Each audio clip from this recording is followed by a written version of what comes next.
January 30th, which is today, is celebrated as Civil Liberties and the Constitution Day.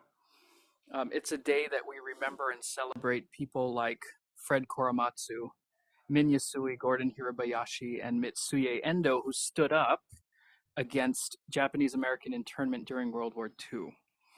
And they took a stand for justice and they took a stand for equality.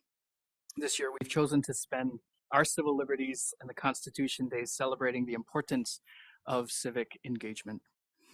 Before I jump into the formal introduction of our wonderful speaker here, I wanted to thank the History Center staff, Matt Matisse, Ahukini, and Brianna for all of your help.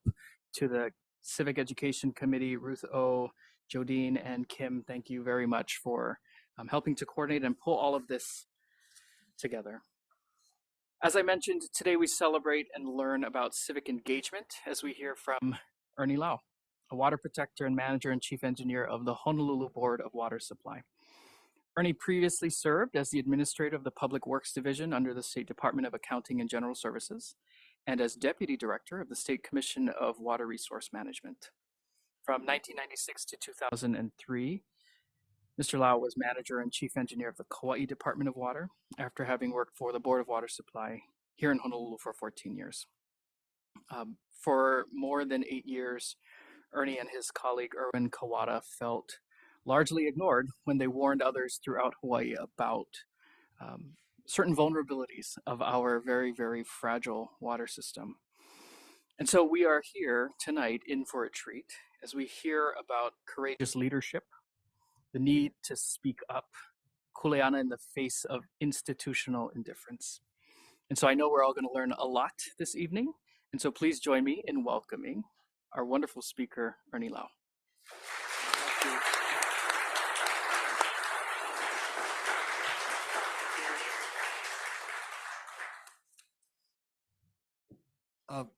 Thank you, everybody. I'm a little nervous. Thank you for all coming out and for the great honor of this award. I've never been in this room, and I hope I never have to come back because I might be facing that way and for the Supreme Court on a controversial water issue. But I'm Ernie Lau. I'm just another government worker, public servant. I've been in public service since 1979. And so if you do the math, I think I'm on my 45th year or so. I chose public service because I was motivated with a desire to help people, to help our community. I didn't go into private consulting, but I chose government service.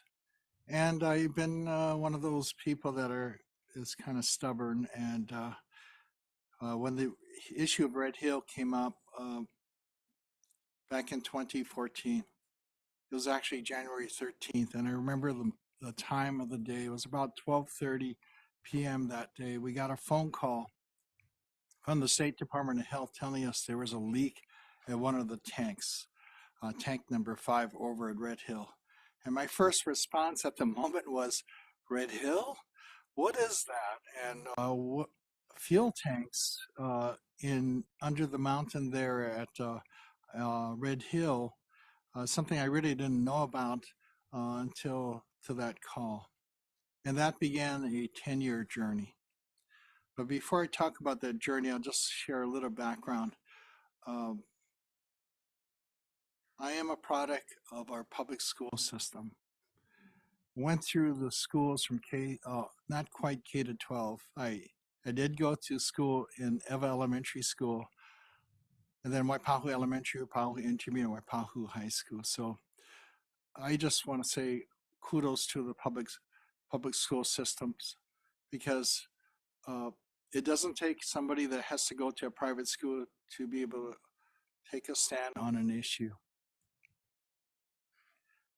So people ask me, why did I speak up about Red Hill? I think the decisive moment came when I was in front of a legislative committee of Senate and House committees at the state legislature. And I think it was around the 2015 timeframe. that session when they were asking about what happened at Red Hill with the leak from tank number 5.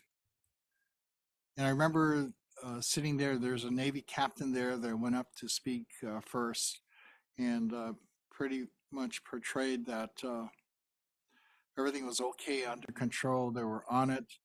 They taking care of business. Then the Department of Health went up, and the deputy director, I won't name his name, so I won't get him in trouble, but he's a good friend. He went up and also said that the Department of Health is working with the Navy to address the situation. Then it was my turn to speak before that committee. At that moment, I had to decide in my heart what I would say.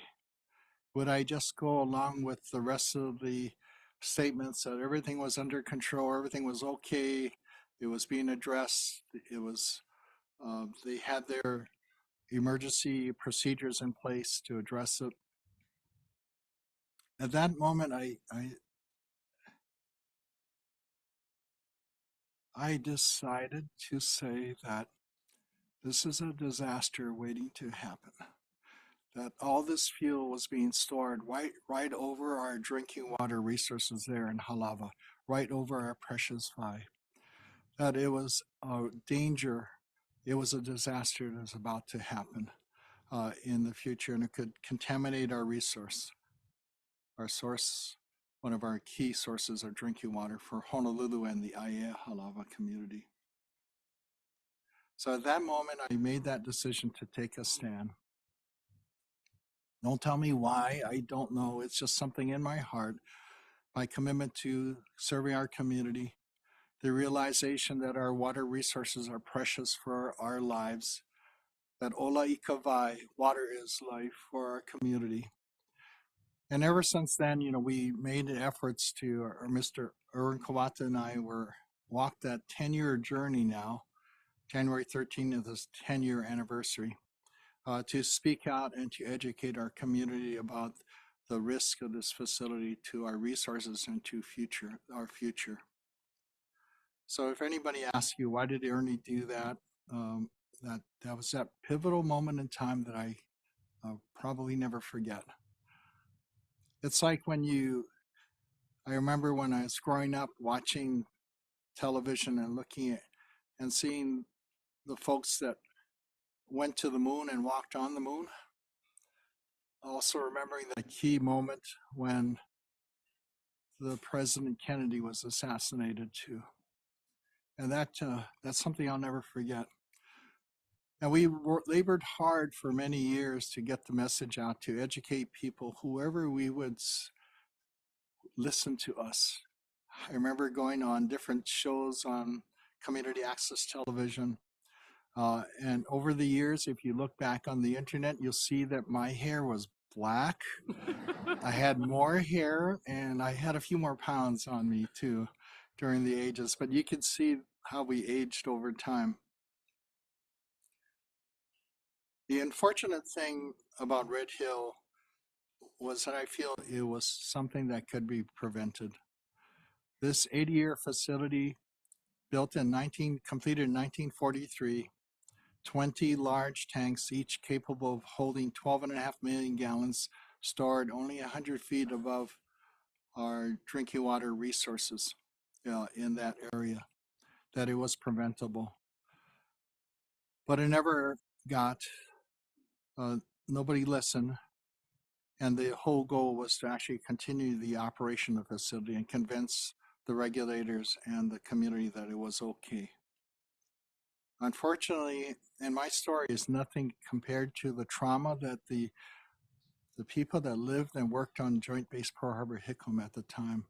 In November of 2021, when Red Hill Shaft, one of their important drinking water sources for Joint Base Pearl Harbor Hickam, became heavily contaminated with jet fuel and other types of fuels and chemicals, and that was pumped into their water system. So we heard about, and I was talking to Ann a little earlier, the story of Flint, Michigan. The thing that parallels Flint, Michigan and Joint Base Pearl Harbor Hickam is that the population they serve was about 93,000 or so people, almost the same size of the community that was poisoned at Flint, Michigan. So that really brought home, I think, to our entire community. And at that moment, I think somehow it touched the hearts and minds of people everywhere. And maybe some of you in this audience remember that moment when you saw people complaining about their houses smelling like a gas station, seeing fuel in their water. And I think one person could light a match to it at the time. And here we are 2 years later, and they're still feeling the health effects, or that's what the complaints that have come out. And there are still hydrocarbon detections in the water system of Joint Base Pearl Harbor Hickam. So something is not right. And those people are still experiencing the trauma, the after effects. I think the lesson there for all of us is our freshwater resources are a gift from Kiaʻi. They are a gift that we need to malama and protect and keep safe. And it's not just for current generations, but for future generations. So Red Hill caused us to do things as government workers, as public servants, that I never dreamed I would be doing in my life. I never dreamed I would be holding signs about Red Hill in front of the State Department of Health's offices at Kinohale, along with the community members. I never dreamed that I would be marching from Kiaʻi Lagoon Park all the way to Joint Base Pearl Harbor Hickam, along with almost 1,000 other people from the community. I never dreamed that it would be people, our Kanaka Maoli, our Native Hawaiian community, people of all ages, all ethnicities walking together with the common thread that we all need water, safe water to survive. I never dreamed that would ever happen in my life. But I'll tell you that this honor is a great honor, but it really goes to the community and everybody that's take a stand to protect our water resources. Without the work of the community, including the Hawaii Sierra Club, which stood with us from even back in 2014. If it wasn't for all these efforts, these community groups that have grown up because of Red Hill, the Wahoo Water Protectors, the Stop Red Hill Coalition, and others, the Okinawan community standing up for Red Hill, the Navy would have never made that decision to shut it down.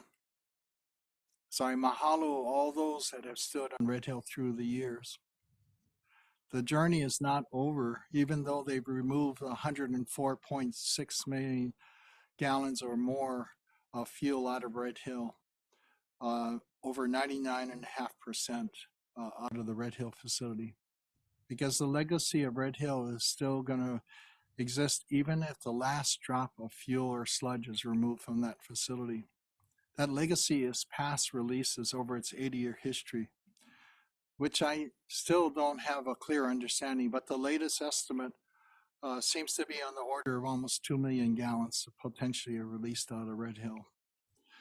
And now what's even worse, almost 1 year later in 2022, November 2022, they spilled 1,300 gallons of AFFF firefighting foam concentrate containing PFAS up at Red Hill outside of Added 6. And that is a chemical that doesn't break down very easily in our environment. And their latest rounds of tests conducted September of last year for PFAS, and I've been demanding that all their monitoring well locations test every month at least for PFAS chemicals. They did a round of tests back in September of last year, and what they found was something I don't think they expected. Not only the new versions of PFAS chemicals, but some of the older versions of PFAS chemicals, PFOS, was found at 4 or 5 different locations at pretty significant levels there around Red Hill. And also I saw a test result over at the Liamano Military Reservation there, there was a significant level of PFOS chemicals. So now the demand that I present to the military is the opportunity to step forward to rebuild trust to our community, because information, getting access to the information and the history of that facility and the past releases has been a constant battle for the last 10 years. The opportunity is before our military to actually come clean, to share the complete experiences of what has happened at that Red Hill facility, so we know exactly what we're dealing with in terms of past releases and how we can try to clean it up. So the long-term challenge before us right now is the remediation. It's the cleanup, the locating of the contaminants that have been released out of Red Hill, and how do we address them? How do we restore the purity of our water resources, our precious Vi? So I stand before you, I actually sit before you, and I appreciate the honor, but I am actually just another public servant. That it's really the honor is to our community. I would encourage all of us that go down into the career of public service to pass on the message that anybody can do this. It doesn't take an Ernie Lau, and I'm just your average person. I'm no different than anybody else. I've been in government service for a long time, and you can make a difference for your community. And I would ask the young folks in the audience here today, be ready to take this on. Be ready to stand up for our water resources, for our community, for our environment, because we need you to carry on that effort. Even after I am gone, the challenges that are the legacy left behind Red Hill will still be there for our community going forward. And the broader issues of addressing climate change in our community, it's something that will not be solved in this generation, the next, or even 7 generations from now.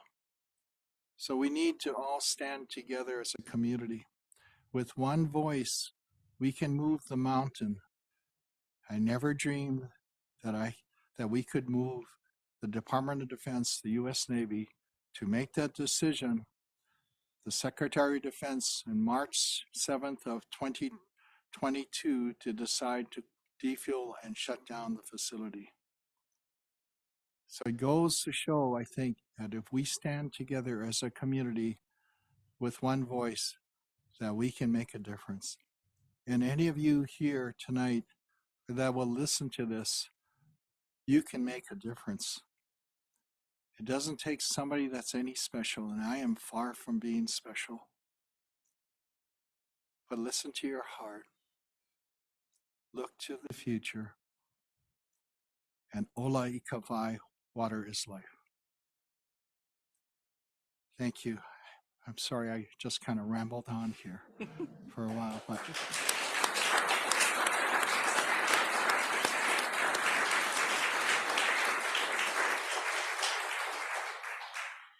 Okay, so thank you.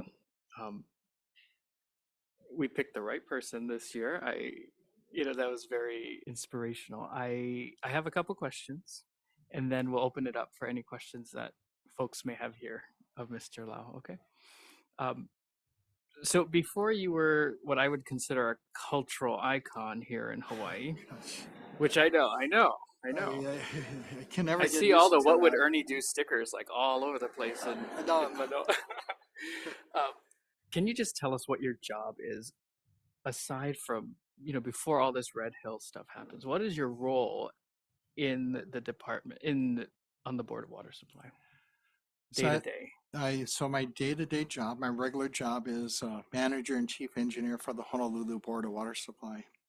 Honolulu Board of Water Supply is part of the city and county of Honolulu, and we're responsible for the municipal water system, drinking water system serving the island of Oahu. Almost 1 million people every day with safe drinking water. A system that is maybe 5 times or more larger than Joint Base Pearl Harbor Hickam. So that's our responsibility. We've been around since 1929. And if I could put a plug here, is that okay? Go for it. This is a little ad, but back in the 1920s, the territorial legislature realized that water and politics did not mix. So because at that time, Honolulu, the city of Honolulu itself, there was like uncontrolled well drilling and water was being wasted. And they discovered artesian water here. And that led to the growth of Honolulu. But because of the lack of conservation, good controls in place to preserve the resource, they felt that the Board of Water Supply needed to be created, this model of governance where it is part of city government, but it's not under direct control of the Honolulu City Council or the mayor.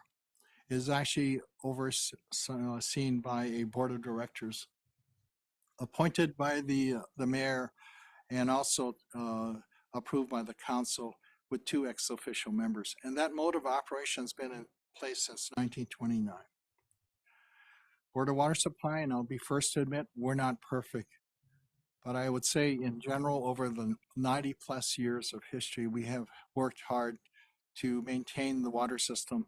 We need to invest more into the water system infrastructure, but we've tried to keep politics out of decisions because water is life for our community.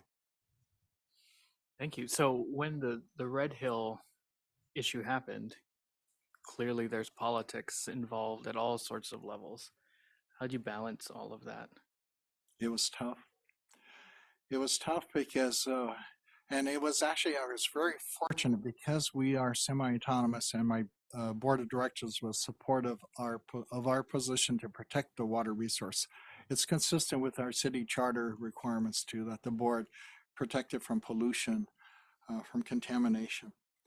I was able to take positions to advocate.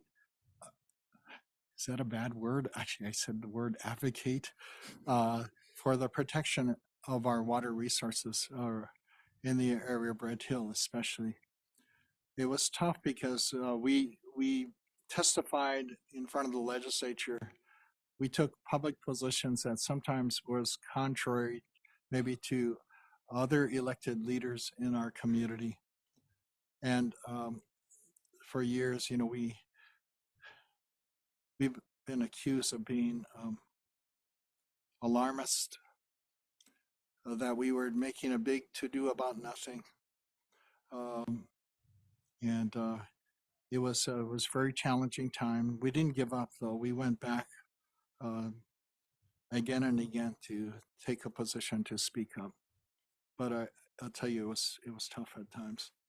And so what do you do? How have you dealt with all of this adversity that comes up in the Red Hill incident or with any sort of challenge that you face in your role as a public servant in the Board of Water Supply? I always ask myself, you know, what is best for Board of Water Supply, BWS, and for our community, for the people that we serve. That drives me in my decision making. And it leads to sometimes very difficult decisions to be made. And at Red Hill, you know, it has been challenging. I just say that maybe that's a little bit of an understatement, but somehow, you know, we've gotten to the place where we are today. Thank you. Yeah. I'll go with my last question, and then we'll start opening it up for folks' questions. You talked about some organizations, individuals, groups that came out that were mobilized by your persistence with not falling back on sort of what you've been saying. Are there other ways that you can suggest that we can start to build capacity in the community to rally around, you know, core civic engagement issues? You know, I would say for being a government bureaucrat here, a government worker, is that we should not be afraid of engaging with our community, talking to people, being willing to go wherever they want us to speak or to come out into their community. we should not be afraid of that, because there's great power in doing that. It mobilizes the community. It helps government understand where the community is coming from and how we can work together for solutions. So community engagement and transparency is something that we shouldn't fear, be afraid, because I learned through Red Hill. We just shared whatever we knew with the community when the community was, it was like a famine of lack of information, especially after the contamination of Joint Base Pearl Harbor Hickam. So we spoke to whoever wanted to hear us, and we shared what ike we had, what knowledge that we had with the community. So my suggestion is government should not fear, but embrace working closely with the community, engaging, communicating with the community. Wonderful. Thank you. Okay, so we have a microphone in the back there. I can pass my microphone around. Anybody have any questions you want to ask? Thank you. Mr. Lau, after the August 8th fires on Maui, there's been greatly increased awareness about some of the reasons, including diversion of water. And so from your perspective here on Oahu, do you have any thoughts about opportunities for Maui as they rebuild? I'm sorry, can you? Do you have any thoughts from your perspective here, knowing it's a different county? Mhm. Do you have any thoughts, recommendations, ideas about for Maui, especially West Maui, as they rebuild, the role that VI and VI policy can come in? Yeah, I want to be very careful, because I also work, like was shared earlier, I worked on Kauaʻi for almost 8 years, and I understand, each community in Hawaii is unique to that community. And for somebody outside the community to make like they know what they should do, it can be a little offensive at times. So I want to be very careful to respect the community of Maui, and to not just kind of portray that I know better than them, because they know what they need to do, and how to get there will be unique to their community. I think they are thinking now, like at least when I talked to the water manager there at Maui Department of Water Supply, it sounds like they're taking a holistic look at water in West Maui in their community, to look at water of all types, including the wastewater as a resource for possibly satisfying some of the water needs of that community. But there is that tension there that I look from the outside. I see the tension between development and restoration, traditional and customary uses. And I'll just be very frank, I don't know the answer to that. I even struggle with that here on Oahu, because I can see the importance of kalo cultivation, traditional and customary practices of agriculture, the lokaʻia, the fish ponds, the importance of that to our ecosystem, to culture, to food sustainability and security. But I don't know how to balance that. And sometimes when people hear me use the word balance, they immediately turn off and don't listen, because that means compromise. But as a community, the reality is what we face. And as a utility manager, I serve all people. I serve all customer types in our community. And I'm trying to meet all needs with the resources that we have here. I'm sorry, I don't know the solutions to Maui. But I hope that they will be able to engage in conversation that will lead to solutions. Because I've seen also on Oahu, and I wasn't here at the Board of Water Supply, the Waihole decision, and how a big battle that is, how some of the folks that sued us, even the Board of Water Supply in the past on the windward side, they're now good friends. And I invite them to share their mana'o. So maybe it's trying to listen to each other's viewpoints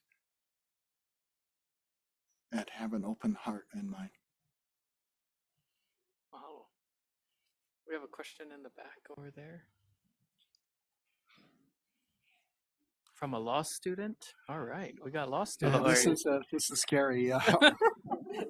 No, so you've had your voice reach the highest level of government, and I just wanted to know, what is it like kind of maneuvering and dealing and coordinating with, the state level, the federal level, maybe even the other counties, Board of Water. Like, what is that like? And what have you learned in that process? Like, what worked, maybe what you might want to do differently the next time? They have these experiments I think they used to do in the past where they have this maze and they have this little white mouse in this maze trying to find the food, the path to the food. I feel like that little white mouse trying to figure the way how this is structured, how the federal, because Red Hill is a federal facility and I'm dealing with the military, and the military is like its own animal and how it organizes. So it's been really challenging to understand that. And in the beginning, I used to think, well, if I talk to the admiral here in charge of Pearl Harbor, like I'm talking to the boss. But in reality, I've learned over time that is not the boss. The boss is over 5,000 miles away in Washington, D.C. in the Pentagon, and that's where the real boss is. So it's been a kind of a educational experience to figure out the structure of government at different levels and in different agencies, and how decisions and where the real power is to make decisions. So initially for years, I'd be dealing with admirals here, and I thought, wow, this is an admiral. But then I realized that, no, we got to go higher.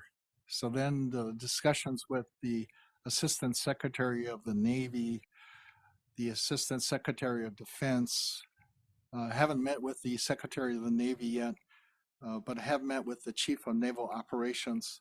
Haven't met with the Secretary of Defense, but just recently, though, maybe this is a positive sign. We have Waiheʻi Tunnel on the windward side. We hold tours of that for people to go into the mountain and see where the water comes from. They inquired about maybe the Secretary of the Navy going on one of those tours. So that's progress.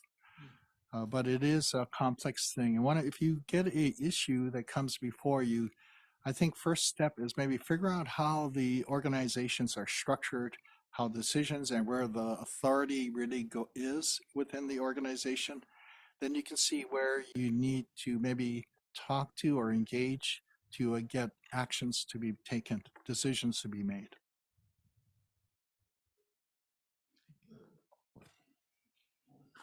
Oops, sorry.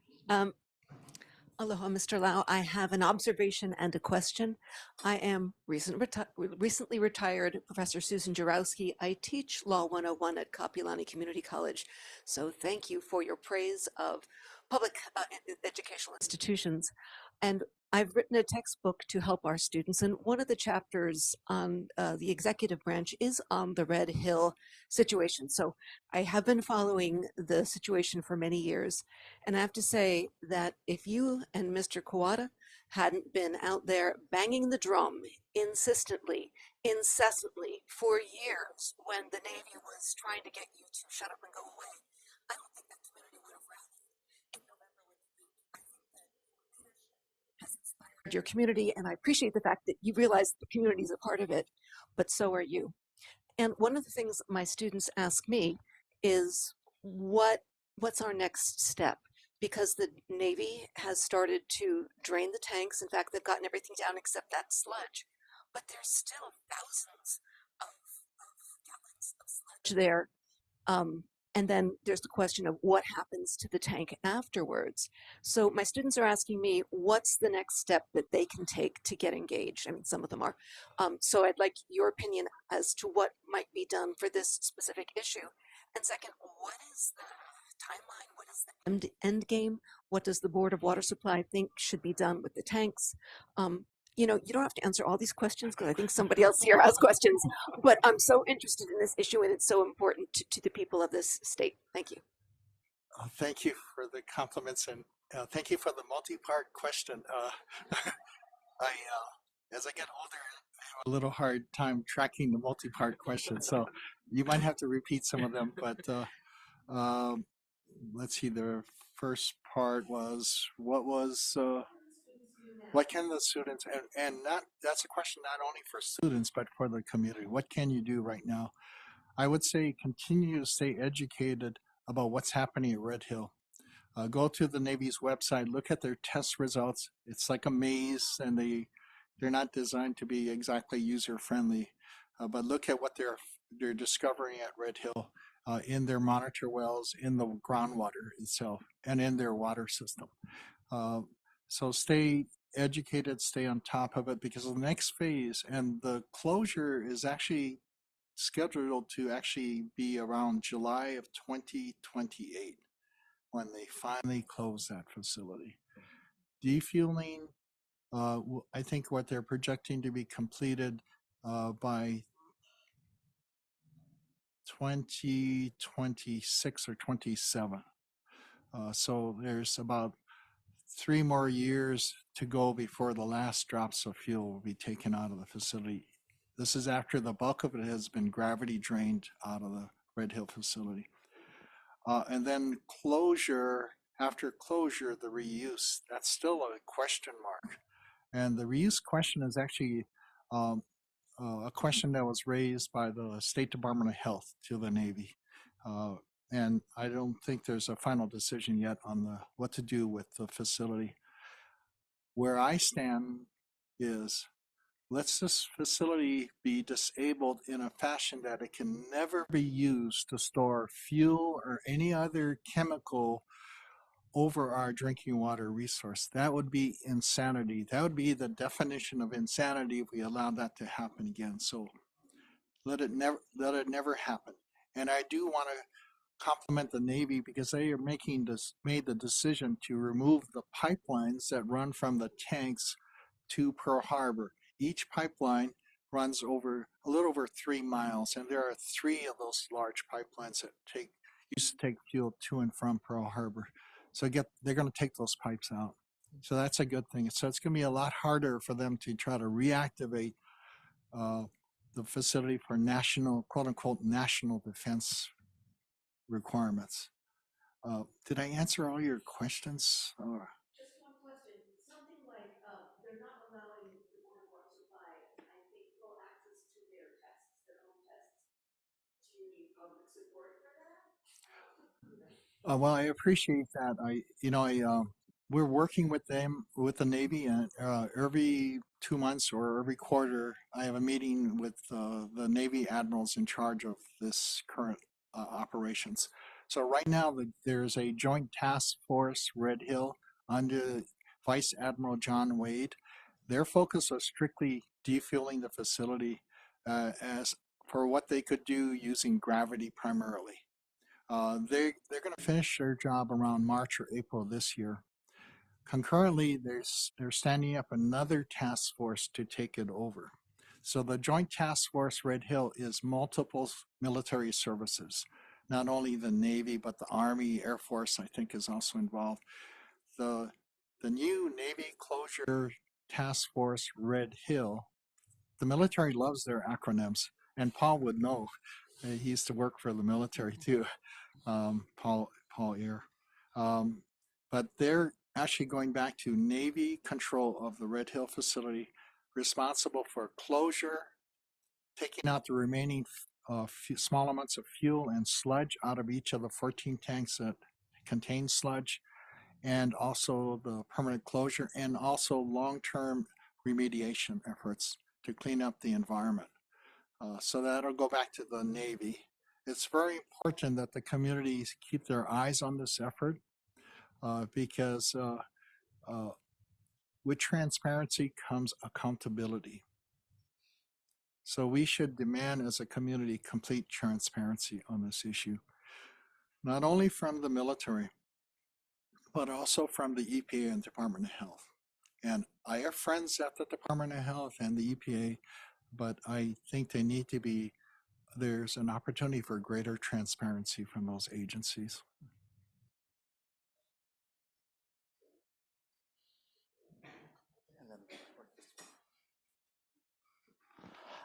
So I don't know if this is a little too personal of a question, but my question is, in the course of your 10 years of working in this, like, did you ever feel fear? And how did you overcome that to speak out? And even to the point of like, being in the community and marching in the community, like kind of going beyond the usual, like speaking out from your governmental role. So I was just wondering how you were able to overcome that. Yeah, that's a really good question. I struggled with that because I think there's a tendency in government to stay within your cubicle, stay within your job position description, and don't venture out and don't usually try to work with everybody and not take a position. Um, but I felt that in my heart I had to take a position, and regardless of the consequences. And by God's grace, I survived. Uh, and I appreciate the support of the leaders that stood behind me. But it was a difficult decision. There was fear. One of my coworkers came up to me one day in the parking lot and said, he looked at me and he shook his head. He said, he's worried about me because he said going after the military is like going after the devil. I'm not saying I am not saying that the Department of Defense is the devil, but he was generally had fear for me because this is the largest federal agency in America, and to take a position that is contrary to what they're doing. I'll say that the military has been very professional, except when they sent NCIS to my office, and but yeah, there was fear, and I think it's by the grace of God. I'm just very fortunate.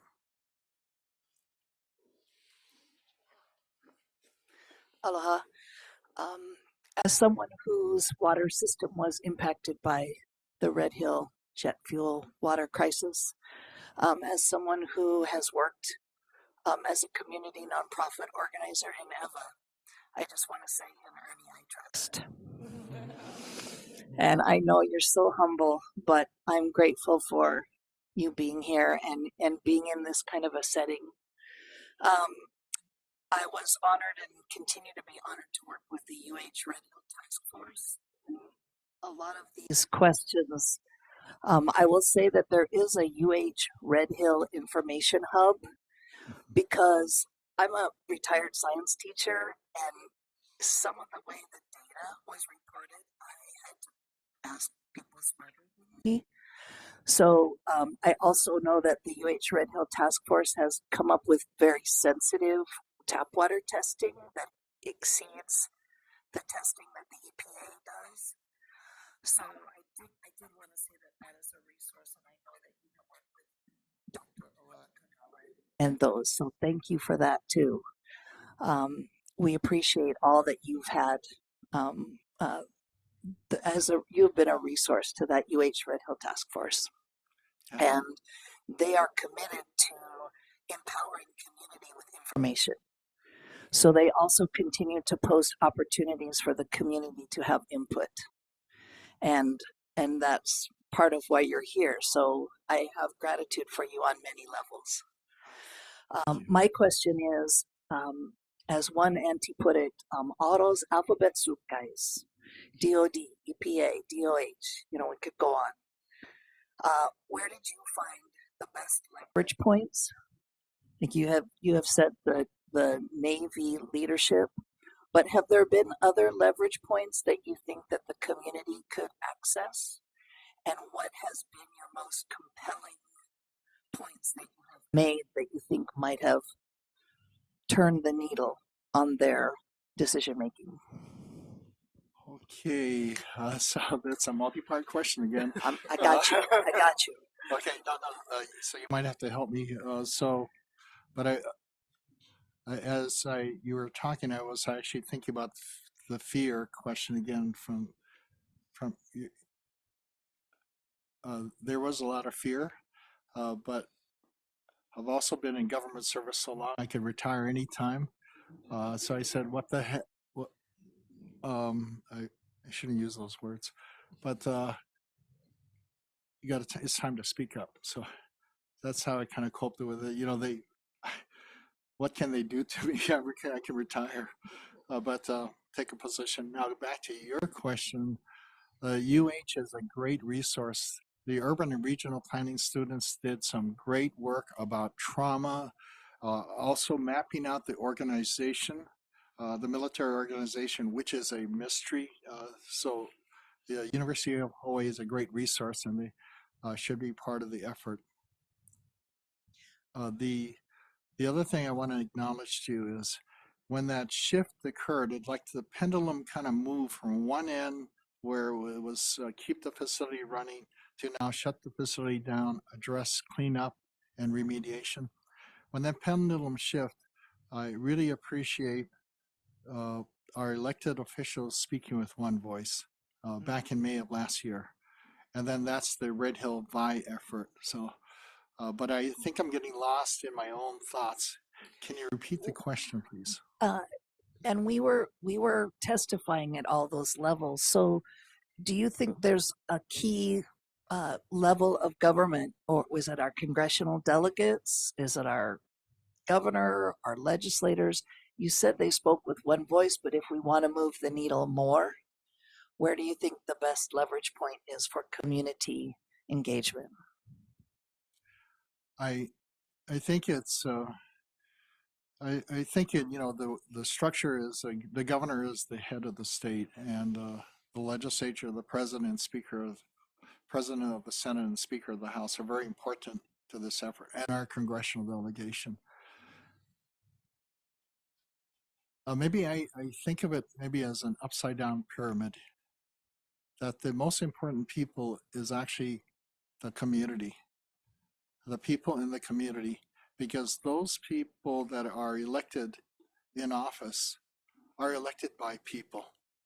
So each individual person with your voice to your elected leader is important to keep the pressure and do it very respectfully with aloha on the elected leadership all the way up from local government, city level to state to federal level. I wrote a letter once to President Obama. I didn't get a response, but then, you know, it's through our congressional delegation also putting pressure. So you want pressure coming from Congress to our congressional delegation. It's very important, especially to get the funding necessary to address different actions. But it's also keeping the pressure from below, and that pressure from both sides on the Department of Defense to hold their feet to the fire. It's important because what I've seen, the behavior is, for a time there's a lot of attention from the Department of Defense or from the Navy, and then they'll try to portray that everything's under control, everything is fine, we're working on it, nothing to really worry about. But that's not true in my mind. We got to continue that pressure to hold their feet to the fire. Thank you. That is a very helpful answer. And I want to get more community involved too. Okay, thank you. So we got one more question back here. Oh, okay. Thank you. First of all, thank you for everything you've done for us. One of the things that we need, as we all know, is water. Without water, we're all gone. We're not here anymore. The islands disappear. Thank you. Now let's move forward. We know that we're going to have to raise the water rates 50% over the next 5 years or whatever. Is there a way, because the Navy or military damaged the water system, how can we get them to say, hey, we will put the money back into remediation? How do we pressure them to do that in the future? So this is another first for me. So first, holding protest signs on Veritania Street in front of the Department of Health. Second was marching twice in community parades, walks to protect our Hawaiʻi.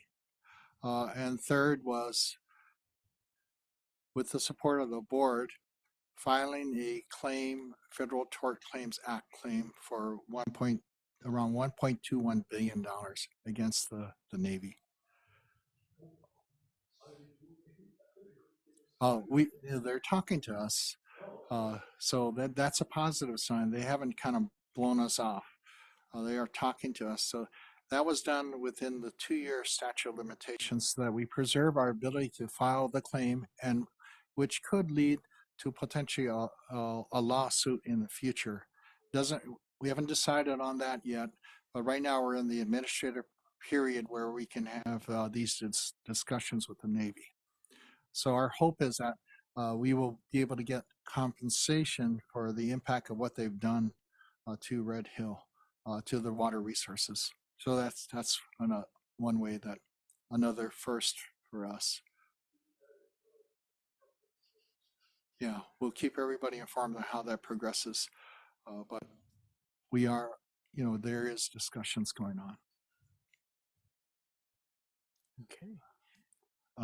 You want to go with, you're okay with couple more questions? Yeah, I'll stay as long as you want me to stay. You can kick me out of here later if you. Okay, how about we go with a couple more questions? We'll go 1, 2, and then 3. Okay, so we'll start on this side. Question: you work with the Department of Health in your work that you do. What about the victims, those that have drank the contaminated water, be it the community and the people on the military bases? How are they doing, or what's the results of them having consumed this water, not knowing it was contaminated? What's the study on them, and what's being done for their I think there's a ongoing study or work being done by the Centers for Disease Control, the Agency for Toxic Substances and Disease Registry.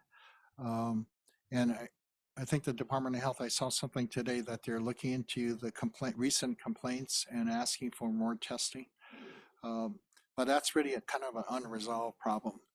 And what we saw, at least for some of the folks that even left the base and went on to our water system, which we don't have petroleum hydrocarbons in it, still complaining about the same health symptoms that they experienced while they were exposed back in 2021.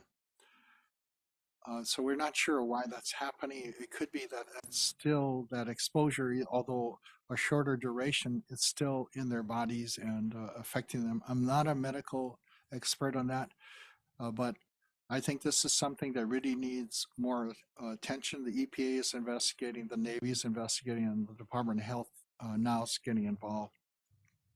I think there's a fundamental question that needs to get answered. What is, if there is a safe level for petroleum hydrocarbons to be in drinking water that people consume? What is that level? Because that level will guide what is required of the Navy to deal with their water system, which was actually exposed firsthand to petroleum contamination. And there's no clear answer yet today. We're kind of pressing the Department of Health and EPA for this, but it would be great if the community continue to ask that question, because that is what people at Joint Base Pearl Harbor Hickam are still experiencing. If you look at the test results at the, wow, I'm getting a little carried away here, but look at the Safe Waters website for Joint Base Pearl Harbor Hickam. You'll find their tests, even the recent tests, there's still low levels of petroleum hydrocarbons, total petroleum hydrocarbons, diesel, gasoline, or oil, still being detected at low levels, below the action level that the Department of Health and EPA said we would require the Navy to do things like flushing and other things of their water system. But still, now people are coming forward and saying they're being impacted, their health is being impacted.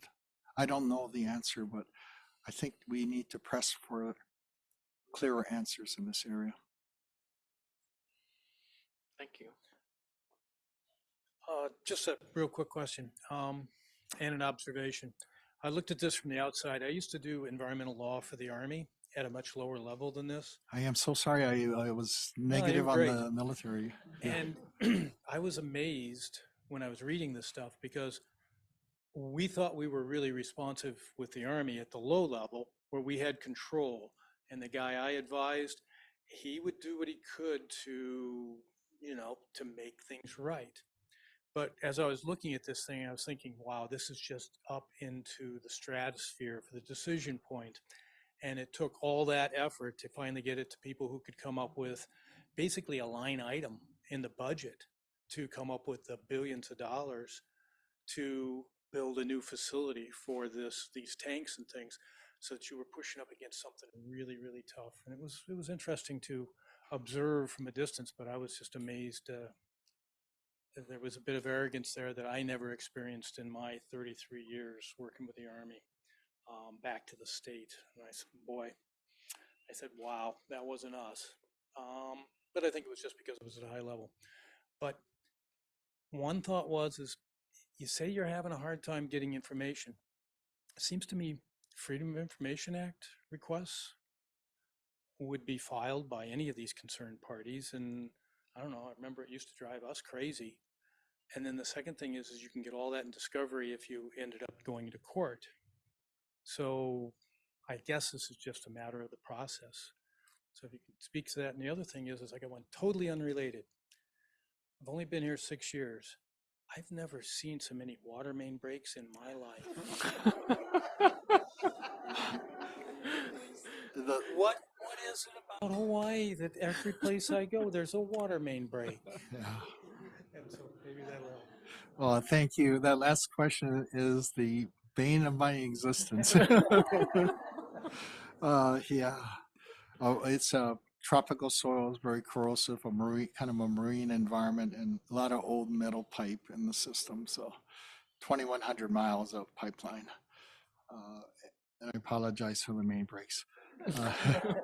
But going back to the other part of your question is, through the 10 years, we've used the FOIA process many, many times.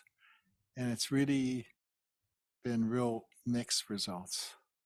Sometimes a response, sometimes no response. There was one thing that happened. We did a FOIA request to the Navy, and they sent us a report that we didn't know existed. And it just came, it was a Naval Audit Service report, an audit of Red Hill. I think it was dated 2010. And it was somewhat critical and expressed concerns that was consistent with our concerns at that time. The 2010 Naval Audit Service was like a gift report to us. I don't know if that happens sometimes. Some staff person just throws it in the pile of what they want to give you, and you end up with a little bit of a gem. Yeah. Just to respond to that, what happens is when you get this thing as an attorney and you sit there and say, wow, I got this request, you end up sending it around to everybody, just like you said. And then you don't know what you're going to get because you send it out. You don't know these people. They've only worked there for the last, 2 or 3 years because you rotate so much within the military. And so you're sending it out to the engineers, you're sending it out to the whoever. You might get a shoebox full of stuff that somebody had stuffed into the back of the file cabinet or something of that nature. So yeah, I'm not too surprised that you get that stuff. And then if you're to hide it, most of those people are just regular old civil servants. They're not inclined to hide it at their level because they've got nothing to gain and they've got everything to lose at that point. And so that's why I would say, okay, they may not have good records because they don't keep good records, but hiding them, it's just contrary to the general nature of government service in general. Oh, thank you for that. I will take another look at FOIA, and I'll think of the FOIA request like a grab bag. You never know what you're going to get until you open the bag. So thank you for that. Yeah. Okay, so we got one more here and then one on this side. Yep, thank you. Even with good success with FOIA and even with getting funding, whether it's from the federal government or from increased water rates, if we had all the money we needed, what are the prospects for remediation? And how long would it take to even get a real remediation program underway. I think of some past history, such as the way the government handled Agent Orange a generation ago, how they resisted it. It's why aren't we all drinking Agent Orange? It's good for us. Once we got over that, maybe we could address it. What is the prospect for remediation of the PFAS and other problems that came from these events? Thank you, and thank you very much for what you've told us and for what you've done. You're welcome. It's a team effort in many hands, including the community and others at the Board of Water Supply, all on this for the last 10 years. The aspects of successful remediation, and I want to caveat and say that I'm not a hydrogeologist, and there's actually one in the room here. I think it could be very challenging because of the complexity of Hawaiian geology and how our islands were built up from volcanoes that surface above the water in the ocean, and then eruption after eruption, layer upon layer, and how those provide zones that are can transmit water very easily, other zones that are more difficult, cracks in the flows. So I think remediation is going to be really challenging. When they built Red Hill, and Paul, maybe you can help me if you remember, they did something when they excavated out the mountain. Each tank is 250 feet tall, 100 feet in diameter. So they had to build this huge cavern and build those tanks in place. When they did that, they tried to map out the geology that they encountered in each of those tanks, something called barrel logs. And in some of those logs, they found large lava tubes that they couldn't seal. So where did that lava tube go? So if fuel was released from that tank and got into that lava tube, where would it travel? So that's going to be one of the challenges, finding the location of the fuel, which we suspect the bottoms of the tanks are about 100 feet above the water table. If this table is the top of the aquifer, the tanks are about 100 feet above. So this unsaturated rock above the water aquifer, is fuel hung up there? And where is it? Can it be removed, located and removed? We don't know. And there's stuff dissolving into the aquifer itself and moving with the groundwater. And groundwater moves in many different directions, and it can move quite rapidly. So is it flowing across Halawa Valley? Is it flowing some of it into Mauna Loa Valley? Is it eventually going to reach Pearl Harbor and flow into Pearl Harbor? We don't exactly know. And Paul had a theory that it's actually going contrary from Mauka to Makai, that it may be going Mauka and heading north over the higher end or deeper, further into the valley, and then coming across the valley toward the Halawa area. Is that right, Paul? Yeah. And I would say I kind of agree with Paul that because they thought that as the valleys were developed by streams or rivers, it eroded out, and something called valley fill would serve as a barrier to flow. But as you got deeper into the valley, the bottom of that valley fill would get shallower and shallower. So is that a path of least resistance that fuel could flow actually Mauka from Mauna Loa side toward Halawa? Oh, Cross Valley. Thank you, Paul. Because the top of the aquifer in Mauna Loa Valley is about 2 or 3 feet higher than the groundwater aquifer elevation in Halawa Valley. And so, water flows from higher elevation to lower elevation. So there's like a natural gradient toward pushing it from Red Hill toward the west. And the question is where? That's the $1 million question.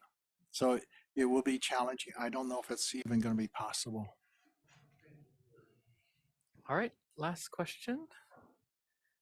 Yeah, Ernie, we've been, listening to you. You've been to every meeting. How many vice admirals did you talk to? I forgot. I'm sure you did too. But at the meetings, they many times brought up the fact that the health department, EPA, are regulatory agencies and if I've got this right, you guys aren't. Is that true? So just as briefly, I know I'm hanging people up now, but is there any way, how do you become a regulatory agency? Because it seems to me like what you guys do is if they need to build 15 more high rises in Kaka'ako, don't you just say yes? And is there some way that if you had more regulatory control over the water that's pumped and delivered on this island in particular, you might be able to actually be a force of planning? I mean, are you folks really planners per se? Isn't it true that you really aren't? We do work closely with the Department of Planning and Permitting on where the growth plans of the city are, and because we are part of the city, we have to actually support those growth plans, and we try to develop infrastructure to meet those future needs. So we did a water master plan, which is a 30-year plan, projecting out where growth would be needed and where additional water resource capacity would be needed, and that was identified as the Ewa area, part of Central Oahu, and also the urban core of Honolulu. Pretty much kind of following the transit-oriented development corridor. So that's why we're working to develop that infrastructure to accommodate the growth into the future. We don't make the decision on whether development should occur, but we provide input into that planning process. But we don't have final control over it. Should I be a regulator? I'm not sure if that could be an inherent conflict of interest. I'm a big user of the resource, and should I regulate the resource? How do I treat other competing uses to that resource? So that is vested right now under the State Water Code, HRS 174C, Chapter 174C, with the Commission on Water Resource Management, and they regulate us and how much we pump out of the resource too, and also regulate the military too, and private users. So, yeah, that's the best answer I can give to your question. I hope I answered it somewhat well. Okay. Thank you. So Ernie, any last thoughts, comments you want to leave our group with before we head downstairs for some snacks? No pressure. Well, thank you everybody for bearing with me this evening, and thank you for coming out. It's a great honor here. Again, I'm only one person, just another government worker here, and it has taken a team. Others be with me too. Mr. Erwin Kawata, he's walked with me for 10 years on the Red Hill issue. And most importantly, also our community, including our Kanaka Maoli community, everybody coming together. I never dreamed we'd be in this situation, but I'm glad that one thing that's come out of it is we understand now, I think, and appreciate the value of clean drinking water. And water is life for everyone. Thank you.